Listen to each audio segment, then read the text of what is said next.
video. Hi, I'm Mike. Everybody knows who I am. I'm a, whatever. This is Tara Lopez. Hi, I'm Tara I just met her yesterday. This is Mike Kotay. He's not a whatever. He's a wonderful person. Yeah. Okay. So the way you started the book was very important because you went back into the history of the El Paso music scene. How did that start? How I went back that far? Why? Okay, so excuse me again, my voice is very husky. Hopefully it sounds very sensual or something like that. But I'm going to try my best. So why I went back is that really you all acknowledged this beforehand, that what you all were doing was carrying a tradition that existed beforehand. El Paso is a very, very important city, not just because us New Mexicans love you, because we do. You are like the cute kid in high school that we have a crush on and you don't even realize it, right? But other than that, historically, you all had so much, or you continue to have, but historically, you were just a center of path-breaking culture. And just the easiest example is Pachuquismo. And you all taught me that, not me, because like a lot of people throughout the United States, we don't get a lot of Chicano history, and the little we get, we're like, oh, Pachucos are from Los Angeles. And so when I went to told my dad, who loves El Paso, I was like, do you know the Pachucos are really from El Paso? What is? Oh, it was almost as if there was more love for a wonderful city. And it was actually Alex Martinez who had already written an article on the connection between punk rock and Pachuquismo. And then other scholars have made that connection. So if you think about it, their style, their sound was really rebellious, was really subversive, was really pushing the edge, but at the same time honoring culture, not being whitewashed. That's what you all were doing as punks. So that's why it was necessary to establish that historical context, because it's not just a little flame or a spark that went and then went away. It's like this fire that has been raging for centuries. So that's why it was so important to start with the history and the historical context, because there's no disconnect between the rebellions of the 19th century, the early 20th century, and what happened in the 1970s, 90s, and early 2000s in regards to punk rock. And I think, I don't know, you guys tell me if I'm wrong. I think we just lived it. So it wasn't anything where we were trying to do something to be grandiose. It was just something that we just did. That's who we are. We've always been that. And the way you put it in the book is very special because I've never looked at it that way. And I think that's the great thing about being an outsider, because I'm from New Mexico, is that sometimes it takes somebody from an outside lens to be like, hey, what you did is really important. Because I'm sure Don Tosti, when he was starting out, he was like, yeah, I'm just making music and being super cool. Or Carmelita Torres in the bath riots, she's just like, I just don't want people spraying me with gasoline while I come over here. And, I deserve to have integrity as I come over the border to do my work, right? So it's the same thing. It's just an outsider being like, you all awesome. Oh, am I not supposed to cuss? You can cuss and do whatever. Okay, I just didn't know. But you are. So you're punk rock. Well, I know. I didn't know. So yeah, I think sometimes it just takes a mirror, and maybe I'm just being a mirror to all the cool things that you all have done and the community that you created, and really the love that you fostered through punk rock. And they're all here. I know. Some of them. Isn't that really cool? They're awesome. Yeah, they're awesome. I feel like I'm in heaven. Like I said, this is my punk rock prom and wedding all together. I even got new shoes for it and everything. Woo! Fancy. So let's dive into the thing where I love the name of the book, The Sonic Insurgency, because it is something where it's like this that we always had, but I don't even know how to put it into words. It was just this, not an anger, it's just this frustration that we've always shared, and we just made something happen just to have fun, or just to hang out and go drink, or just to be with each other. And I love how you put all the awesome ladies in the forefront. In the forefront, like this girl right here. Woo! Erica Ortegon. Woo! Yeah. How many backyard shows, girl? How many bands? How many? I think that's like a really important point that you made when we were just talking on Facebook, where he was like, well, it's kind of feminist. I was like, oh no, this is explicitly feminist. It's like you can tell the story of everybody and center women at the same time, because even today, when there are punk rock histories, first of all, people of color, maybe a footnote. Oh, hey, great, that's fine, right? So you can't ignore that here, which is predominantly brown punk rock scene. Two, the women were already there. I didn't have to go search and look under rocks and make things up. Erica was there, Bobby Welsh was there, Lindy Hernandez was there. You guys were just cool. And being badass chingonas, right? Like, they were doing it. And so I think that's important, because if Erica is erased, I'm erased, right? So when people give attention to the badass stuff that Erica did and continues to do, all these little girls and all these little chicanitas would be like, dang. My niece can be like, she can read my book and be like, wow, there's like a little punk that looks like me, and I don't have to feel like I'm like whitewashed or anything like that. I'm just being a cool ass punk. So that's really important. But for any of the punks, like especially women, but just like any of the kids, the queer kids, just like punks of color, to be like, oh, wait, you're saying punk is white? Do you know about El Paso? And that's all they have to say. And that's really important, because we did create punk rock. It wasn't just like a couple of people in England, right? It was a community, and you all created a community that was really important. And that's why I want people to read the book, so then they can be inspired and to know how awesome you are. Some of those stories are so cool, and all you needed is just an extension cord to put up some amps up there, and then you have this gentleman over here get all crazy. And I mean, look at you guys. It's so awesome. I'm getting all teary-eyed now. I'm all sidetracked now. All right. What was the next question? All right.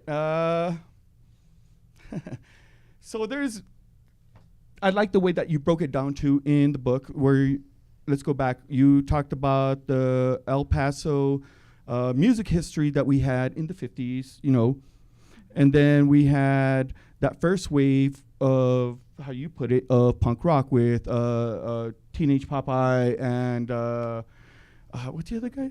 Yeah, the Rhythm Pigs. Right. You had this 80s, and then it evolved to something else. It wasn't. How did you get interested into that part of it? Why? The 90s part? The second? Yeah. People like Ernesto and Mikey Morales. It was actually Mikey Morales. So when I was mainly in the scene in Albuquerque, in Albuquerque. I was raised in Albuquerque, born in Cruces and so forth. So I remember meeting Mikey, and I must have met you, Ernesto, because I really liked the Chinese love beats, and a friend of mine dated Mikey.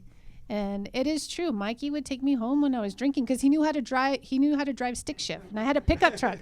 But the cool thing is that I wasn't dating him, but he was still like, no, let me take you home, Tara.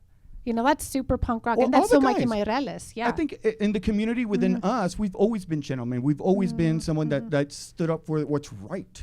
All of us have always done that. That's our thing. And then also with the bands like Chinese Love Beats, but also Better Off Dead. Surge was in Better Off Dead, right? Surge, yeah, who was from here too. Like, those were actually my favorite bands in Albuquerque, and I'm from Albuquerque. And partly it was the era of a certain very famous band that came out of Albuquerque that doesn't sound like the Southwest. It doesn't sound Chicano. It doesn't sound like the mix of peoples that we have in the Southwest. And they're big, and they have the McDonald's commercials. But the Chinese Love Beats, Better Off Dead, felt like something that I could relate to more. And it didn't mean like there was like I couldn't hear the lyrics. I don't know if they were political, but it was just the presence that you all had that was like, this is who I am, and I'm proud of who I am. And I'm not going to try to be something else. And I think that's what kind of started to hook me. And that was the sound that I'll always remember. And I know others remember that too. For me, the whole music scene with all these people, it was like the first time I started to listen to our own music. that was very special because we went to each other's shows and we did the whole thing. Anyways, all right. So let's go into the whole thing. Let's talk about At the Drive-In. About Sarah and Laura. How did you find out about them? Because I didn't really know them. I knew who they were going to shows and stuff like that. You know, some of you probably knew them. Yeah. And that was such a weird thing to happen to our little music scene. Yeah, but they were beyond, like, they were, like, connected to At the Drive-In, but they were in their, rope. they're rope. They rope, were, they rope had and their the Glitter Girls and the Fall on Deaf Ears. I think another part of this was, and I did this in my first article, so I'm not just saying, I'm not throwing people under the bus, but oftentimes when, especially in the 90s when women are talked about, just think of Twin Peaks, like the entire narrative revolves around a dead woman. So she's like an object, and then all the guys do all the stuff around what Laura Palmer, right?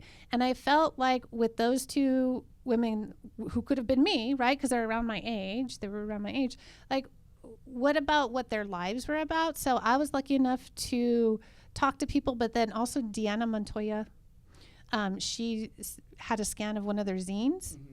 And that was really very helpful. Their zine, Femme Fatale with Leah Lloyd, who I talked to Leah Lloyd too, to bring them to life, to know that it's not just like you're defined by being passed away or how they're embodied in Napoleon Solo. It's a good song.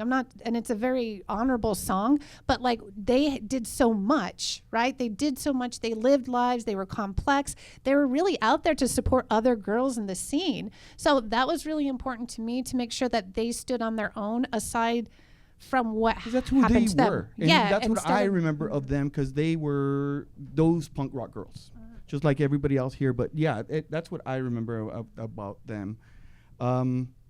What else? Oh my God! No, I'm glad. See, that's much. The thing. What I tried to get into, like you all knew them, like I didn't. So what all I get is like a journalist writing about them in the past tense. So I wanted to try to at least bring them forward to how all the awesome things that they did, just like you all. Like going to Juarez with all of us, and then them being at Juarez. You know, all of us going to Superiors or going wherever we went, and they were there. You guys were there.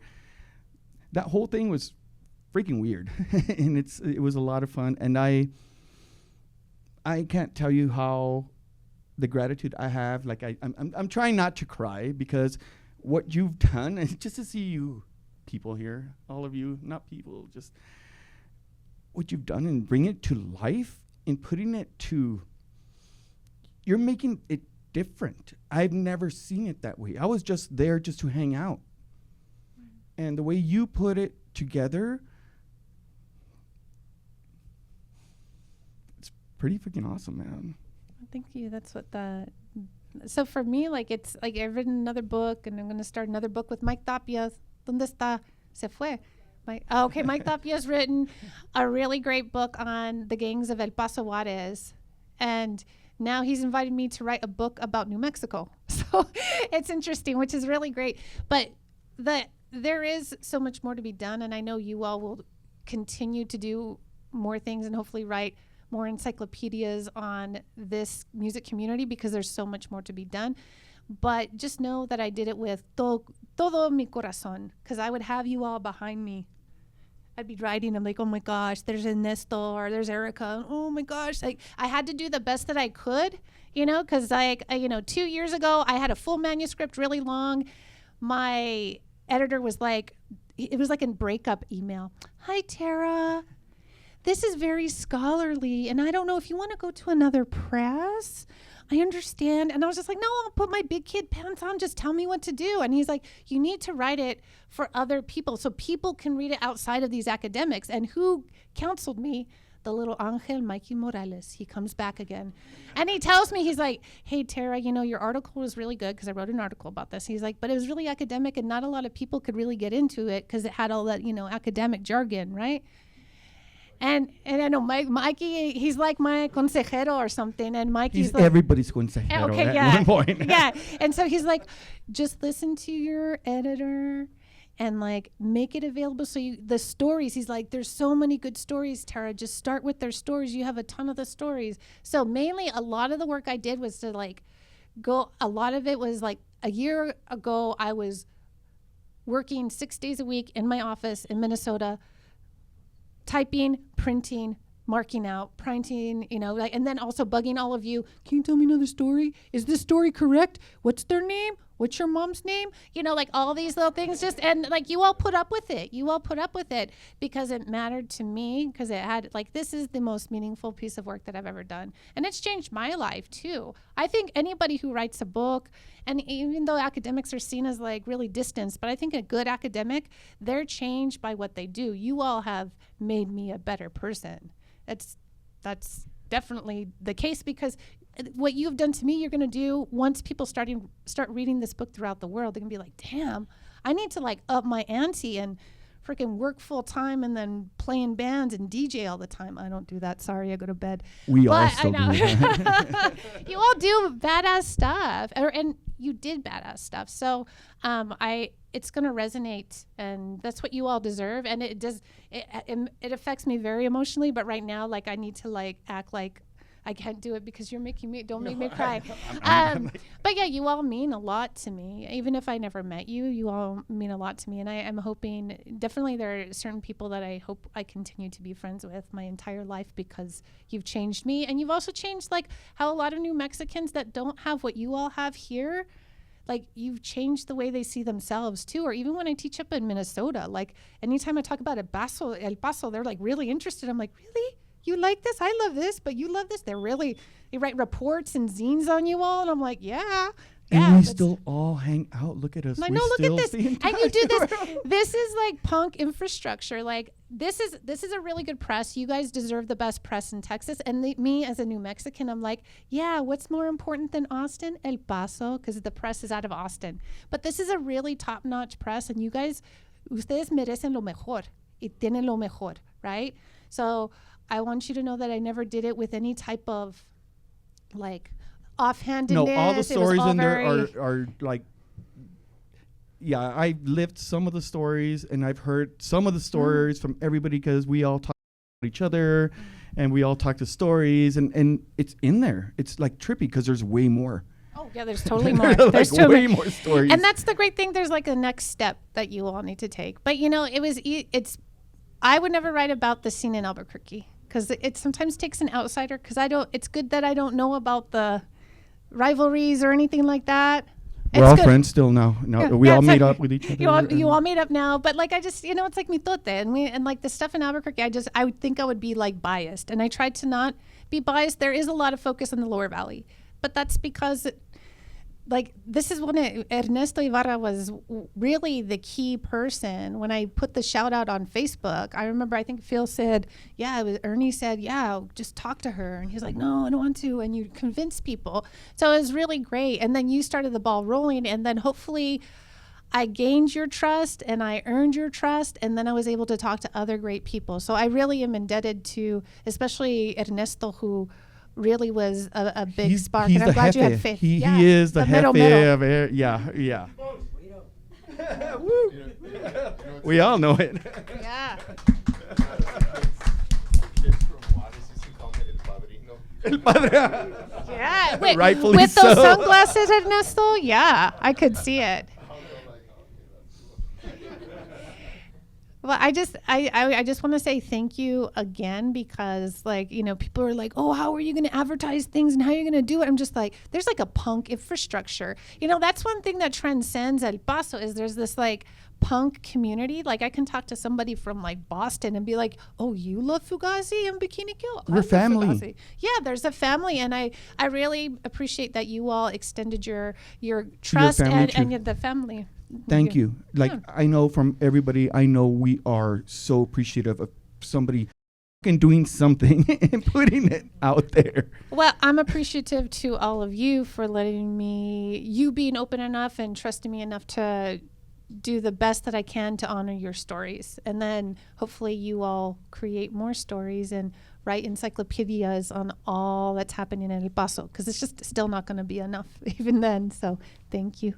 And thank you to Abel and Sound Decay, and Sue and everybody who did this, and this puppy right here, who I don't know who the puppy that is. I'm taking the dog home. Radio, I like that puppy. Thank you, Tara. Thank you, Mike Cota. This is fun. Thank you. my God, there's like a show tonight. I don't know where to get my clothes. Hey, I think I'll go to the Limited.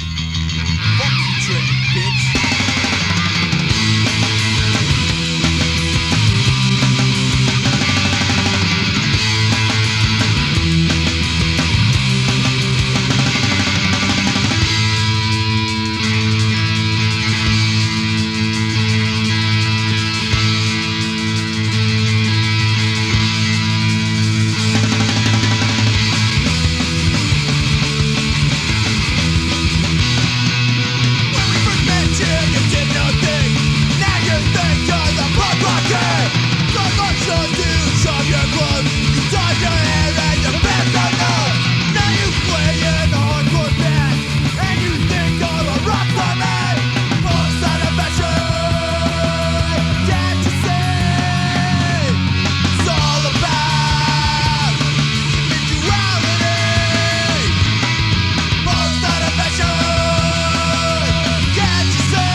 Michael, you go psycho.